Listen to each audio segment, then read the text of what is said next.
तो उनको लग रहा है कोई मेरा पीठ खुजला रहा है, गड़गड़ गड़गड़ गड़गड़ गड़गड़, पूरा पीठ खुजला रहा है, आवाज कर रहा है समुद्र। कछुआ का पीठ बिल्कुल कठोर, बिल्कुल मजबूत है कछुआ का पीठ। और उसी पर मंथन का कार्य प्रारंभ है, मंथन प्रारंभ हुआ है। सर्वप्रथम विष निकल गया, अब तो हाहाकार मच गया, हाहाकार विष, भयंकर विष, बिल्कुल तेज। उसके ताप मात्र से लोग मरने लगे, झुलस झुलस गिरने लगे, पेड़ पौधा सब झुलसने लगा, जिधर जिधर हवा जाए उधर उधर लोग मरने लगे। लगा पूरे संसार को नष्ट कर डालेगा वो विष। अब सब कोई व्याकुल होकर के किसके पास चला जाए? विष को कोई पचाने वाला कौन है? जो जोगी होगा वही विष को पचा पाएगा, जो खेचरी मुद्रा करता होगा, अपने प्राण को, अपने जो लिए हुए रस को कंठ के नीचे न उतरने देगा। जठराग्नि में जाएगा तो विष फैल जाएगा पूरे शरीर में, तो मृत्यु का कारण बन जाएगा। बोले भगवान शंकर ऐसे जोगी हैं, खेचरी मुद्रा ऐसे लगा देते हैं, जीभ को, कंठ को ऐसे सिकोड़ लेते हैं, वहीं पर कुल सूख जाएंगे, नीचे जाने ही नहीं देंगे। सब कोई भगवान शंकर को पुकारने लगा। और भगवान शंकर से निराला कोई देव नहीं है। भगवान शंकर तो बड़े विचित्र हैं, उनका डमरू भी अद्भुत बजता है, आगम निगम का भेद खोलता है। कहते हैं ना, भोलेनाथ से निराला कोई देव नहीं, भोलेनाथ से निराला कोई देव नहीं, भोलेनाथ से निराला कोई देव नहीं, भोलेनाथ से निराला कोई देव नहीं। शिव का डमरू डम डम बोले, शिव का डमरू डम डम बोले, डम डम बोले, डम डम बोले, डम डम बोले, डम डम बोले, डम डम बोले, डम डम बोले, डम डम बोले, डम डम बोले। आगम निगम का भेद खोले, आगम निगम का भेद खोले।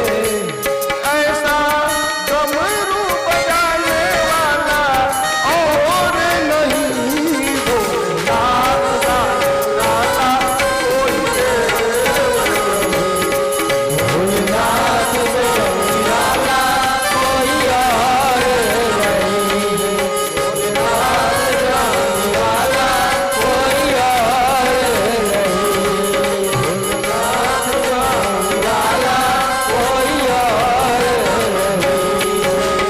शिव का डमरू डम डम बोले, शिव का डमरू डम डम बोले, डम डम बोले, डम डम बोले, डम डम बोले, डम डम बोले। आगम निगम का भेद खोले, आगम निगम का भेद खोले। ऐसा डमरू बजाने वाला कोई और नहीं, भोलेनाथ का निराला कोई और नहीं, भोलेनाथ से निराला कोई और नहीं, भोलेनाथ से निराला कोई और नहीं, भोलेनाथ से निराला कोई और नहीं।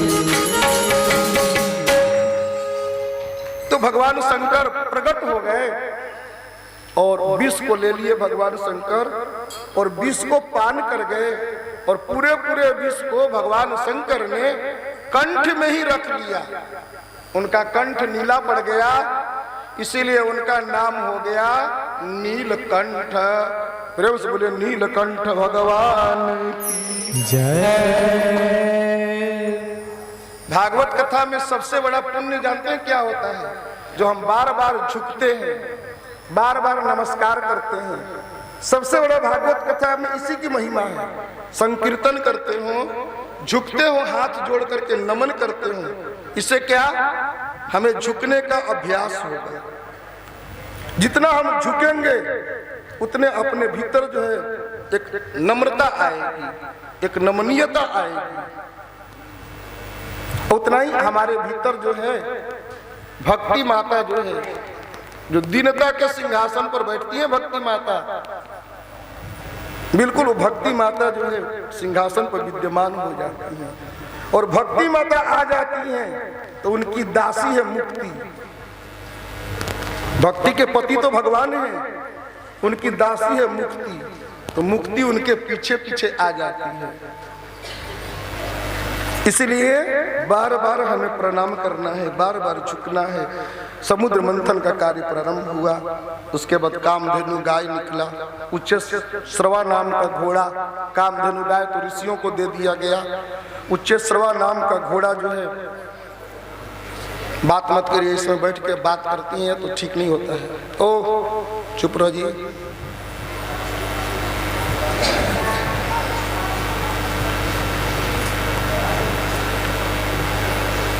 कामधेनु गाय ऋषियों के पास, उच्चश्रवा नाम का घोड़ा राजा बलि ने ले लिया, क्योंकि संकेत कर दिया देवताओं ने, ब्रह्मा जी ने। इसके बाद ऐरावत हाथी निकलने वाला है। फिर ऐरावत हाथी निकला इंद्र के पास, चंद्रमणि, बिल्कुल ठंडा मणि निकला। चंद्रमा की जो मणि जो है ना, इतना ठंडा, इतना ठंडा, ऐसे भी चंद्रमा का प्रकाश बड़ा शीतल होता है, तो चंद्रमणि निकला। भगवान शंकर विष पान किए हैं, उनको ठंडापन की जरूरत है। भगवान शंकर ने अपने सिर पर चंद्रमणि को धारण कर लिया। सिर पर चंदा मणि विराजे, मुकुट विराजे, ऐसे भगवान शंकर ने चंद्रमणि को धारण कर लिया। सोहे चंद्रमा ललाट, भाल चंद्र सोहे, भगवान शंकर के लिए कहा जाता है। तो उस चंद्र नामक मणि को भगवान शिव ने धारण किया। कौस्तुभ मणि, पद्मराग मणि, ये सब मणि जो है ना, सुंदर सुंदर मणि विष्णु भगवान को बड़ा प्रिय है। श्रृंगार बड़ी प्रिय है। कपड़ा तो पहनेंगे थोड़ा, लेकिन श्रृंगार करेंगे ज्यादा। कपड़ा थोड़ा पहनेंगे, सोना चांदी ज्यादा पहनेंगे। मणि, गोमेद, लहसुनियाम, स्फटिक मणि, हीरा, पन्नग, पुखराज, जितने सब रत्न है ना, भगवान को बड़ा पसंद है। ये सब समुद्र से रत्न निकले हैं। तो समुद्र को रत्न का कहा जाता है, आकर, रत्नाकर। तो इसलिए भगवान ने सब धारण किया। कल्प वृक्ष निकला, देवलोक में चला गया। अप्सराएं निकली देवलोक के लिए। लक्ष्मी देवी निकली, अजित भगवान, विष्णु भगवान जो है लक्ष्मी देवी को उनके पास चली गई। वारुणी, वारुणी मदिरा, वारुणी देखो, मदिरा को वारुणी कहा जाता है। वारुणी तो असुरों के पास मदिरा पिएंगे, वही जिनके पास मद होगा उनको मदिरा चाहिए, और जिनके पास सोमत्व होगा, शांति होगा, उसको सोमरस चाहिए। जो भयंकर से भयंकर नशा को काट डालता है, सोमरस पीने से, जिसको शराब की नशा छुड़ाने की लत डालनी हो तो सोमरस पिलाया जाता है। जो सोमरस पी लेगा शराब नहीं पिएगा, शराब छूट जाएगा उसका। सोमलता के डाली को कूट के और रस निकाला जाता है, और उसी रस को सोमरस कहा जाता है। ऐसे सोमरस को अथर्ववेद में सोमलता गिलोय को भी कहा जाता है। अथर्ववेद में सोमलता का उपनाम गिलोय भी है। गिलोय यही गुरुच जो छत पर चढ़ा हुआ है, गिलोय। इसी को गुरबेल भी बोलते हैं, इसी को गुरुच भी बोलते हैं, इसी को सोमलता भी बोलते हैं। इसके रस को पीने से जो शराब रोज पीता है उसको एक गिलास रोज पिलाइए तो धीरे धीरे उसका शराब छूट जाएगा। लेकिन पिएगा नहीं पीने वाला, वो जान जाएगा छुड़ाने वाला है तो नहीं पिएगा, क्योंकि तो मने से पी रहा है, मन बहका बन करके। वो छोड़ने के लिए थोड़ी पी रहा है, वो तो मन बहका बन के पी रहा है। उसको तो डंडा खाना, लात खाना अच्छा लगेगा, इसलिए पी रहा है। तो इस प्रकार वारुणी। फिर धन्वंतरी भगवान अंदर से निकलते हैं अमृत का कलश लिए हुए। इसी धनतेरस के दिन एक भगवान का अवतार हुआ है, जिन भगवान का नाम है धन्वंतरी भगवान। प्रेम से बोले धन्वंतरी भगवान की जय। तो धन्वंतरी भगवान का अवतार हुआ है, अमृत का कलश लिए हुए धन्वंतरी भगवान प्रकट हुए हैं। जब धन्वंतरी भगवान के हाथों से असुर लोग कलश को छीन लिए, और छीनने के बाद जरूरी थोड़ी है कि पीने को मिलेगा। आपके पास अमृत है और आपको मिल जाए जरूरी नहीं है। आपके सामने भगवान खड़े हैं, आपको दिखाई पड़ जाए कोई जरूरी नहीं है। भगवान तो सामने खड़े हैं, कहाँ दिखाई पड़ रहे हैं भगवान। अमृत प्राप्त हो गए असुर के हाथ में। अमृत ले लेकर के करेंगे पहले हम पिएंगे, पहले हम पिएंगे, पहले हम पिएंगे, बस छीना झोटी लगी।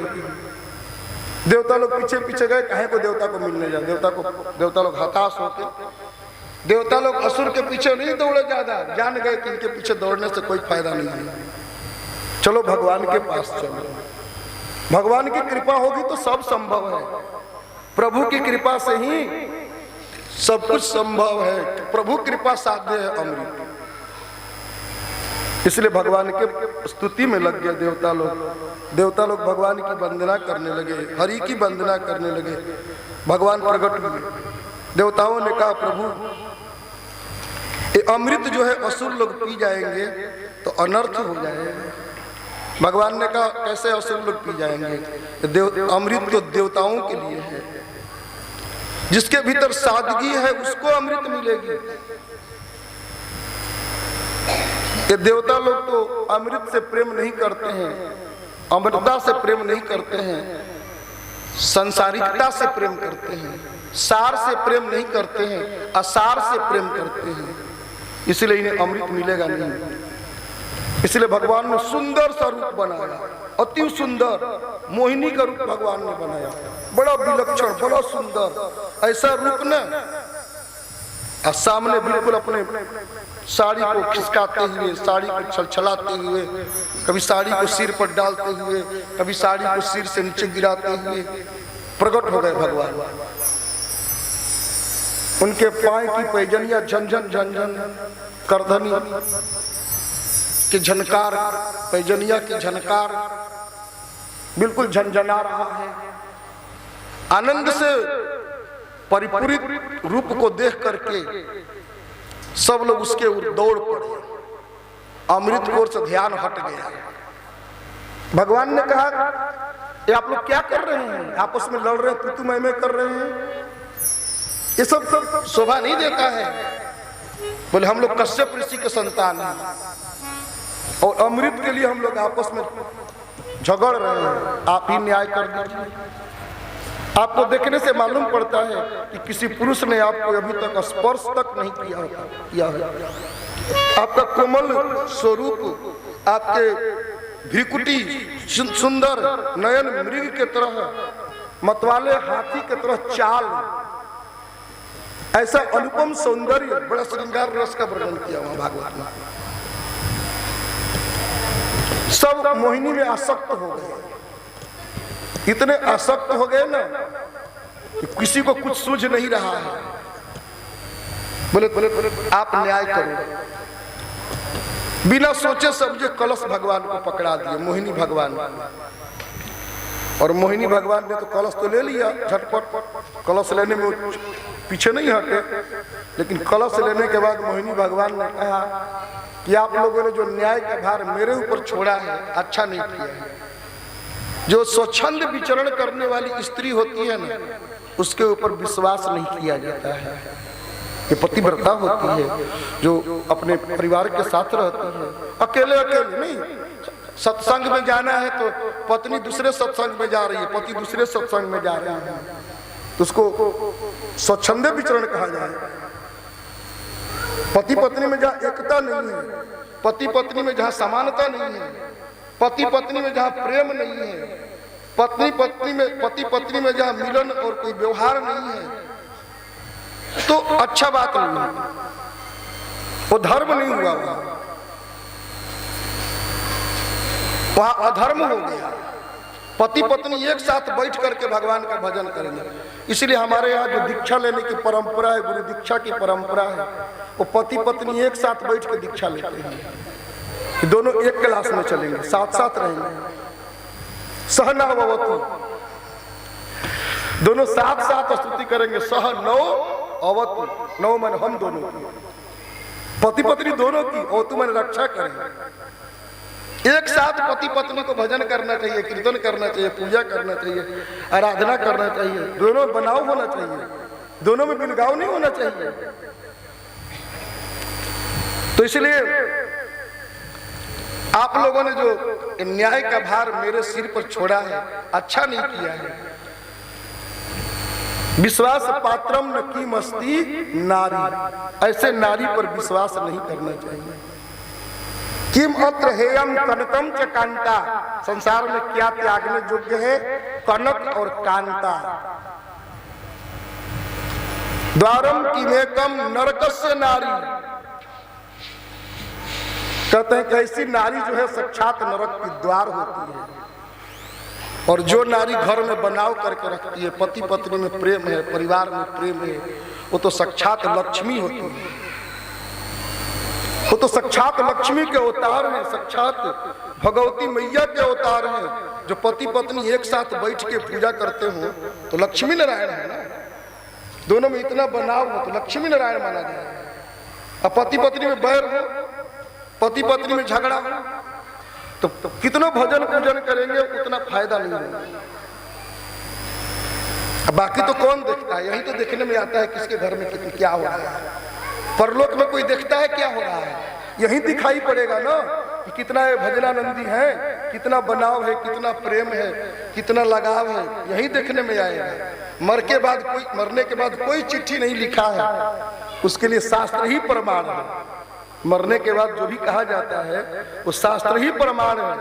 इसी को मान के स्वीकार किया जाता है, ऐसा ही है। उसका यही तात्पर्य है। इसीलिए आपने हमारे ऊपर भार दे करके गलत किया है। हम अकेले विचरण करने वाली स्त्री हैं और असुरों को और विश्वास हो गया कि इतना मीठी मीठी सुंदर सुंदर बात कह रही है, इतना बढ़िया इसके वचन लग रहे हैं। असुर लोग और खिंचाए जा रहे हैं। असुर लोग ही नहीं देख रहे हैं कि क्या बोल रही है, कितना सुंदर बोलती है, कोमल कोमल मीठी मीठी बात, इतने सुंदर स्वर इसके मुख से निकल रहे, आवाज इतना सुंदर निकल रही है कि और मोहित हो गए और फंस गए मोहिनी के जाल में। बोले नाम क्या है तुम्हारा? तो भगवान ने नाम भी बताया, मोहिनी, विश्व मोहिनी, पूरे ब्रह्मांड को मोहित की हुई है। आज भी सब उसी की माया से तो मोहित हैं हम लोग सब, पूरा संसार उन्हीं की माया से मोहित है। तो मोहिनी और मोहिनी की माया में फंस गए असुर लोग। भगवान न्याय करने लगे। भगवान ने कहा मैं उचित न्याय करूंगा, जिसके लायक जो है वही पिलाऊंगा। असुर लोग बोले बिल्कुल, जिसके लायक जैसा आप समझिए वही पिलाएंगे। भगवान ने कहा बिल्कुल स्वीकार है। बोले हो, जो जिसके लायक है उसी को। असुर लोग सोच रहे हैं कि मेरे को मान रही है तो मेरे को ही लायक समझ रही है। और असुर लोग को भगवान पिलाने लगे। एक तरफ बारूणी ले लिए, एक तरफ अमृत ले लिए। असुरों को बारूणी पिला रहे हैं, देवताओं को अमृत पिला रहे हैं। असुर लोग कहे को बारूणी या अमृत का स्वाद से उनको मतलब तो है नहीं। वो तो मोहिनी के रूप में लगे हैं, सुंदरता में फंसे हैं, उनके सुंदरता का स्वाद ले रहे हैं, अमृत को स्वाद। और जो इस दुनिया के मोहिनी में फंस जाता है, दुनिया के रूप रंग सुंदरता में फंस जाता है, वो अमृत से वंचित हो जाता है। उसको अमृत की प्राप्ति नहीं होती है। अमृत उसी को मिलता है जो मोहिनी में नहीं अटकता है। दोनों आपके साथ है। भगवान ने आपको मोहिनी भी दिया है, अमृत भी दिया है। आप मोहिनी पिएंगे कि अमृत पिएंगे? तो सब मोहिनी के रूप में जो फंस गए तो अमृत से अलग हो गए, पीने लगे। राहु नाम का जो दैत्य था वो मोहिनी में नहीं अटका, वो अमृत की तरफ चला गया, देवता की कतार में जाकर बैठ गया। और जो कतार में है तो भगवान को पिलाना पड़े, भगवान ने पिला दिया। भगवान जानते हुए पिला दिया। और जैसे ही राहु ने अमृत को पिया, मोहिनी में नहीं अटका है तो पिलाना तो पड़ेगा, लेकिन है असुर प्रवृत्ति का, इसीलिए भगवान ने उसको काट भी दिया, सिर का छेदन कर दिया, 2 भाग में कर दिया भगवान, लेकिन वो मरा नहीं। राहु और केतु 2 बन गया, लेकिन अमृत पान कर लिया था। अमृत पान कर लेने के कारण राहु जो है अमर हो गया था, इसीलिए जीवित रह गया, मरा नहीं कटने के बाद। और उसने फिर तो भयंकर युद्ध होने लगा, देवासुर संग्राम छिड़ गया। उस देवासुर संग्राम में देवताओं की विजय हो गई, असुर लोग परास्त हो गए। फिर शुक्राचार्य जी आए और शुक्राचार्य जी अपनी विद्या के फलस्वरूप